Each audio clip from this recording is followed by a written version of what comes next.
Hello guys, good evening, good morning Philippines, and shout out this Pinili Vlog and welcome to my vlog.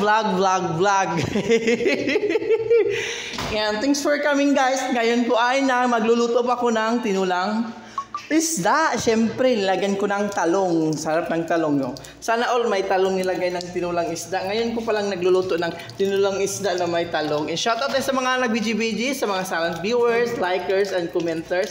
Shoutout kay Mama Ju Vlog, Daijin Channel, and Ma'am Catherine, at sa mga iba pang mga supporters, sa mga active supporters ko. Salamat sa iyong panunod guys in this Pinili Vlog, and welcome. Happy weekend. So tomorrow is a Friday. Tomorrow is day off na naman. So makapagpahinga naman bukas. Hay nako, buhay OFW. Thank you for watching guys. Sarap ng sabaw guys. Grabe, sobra, grabe. So yes, busog na busog ako. So salamat sa grasya. Maraming salamat in this Pinili Vlog. Hanggang dito na lang guys. And thanks for watching. Keep on watching. Salamat sa mga nag-BG and mag-iwan ng comment. Doon ako magbabalik.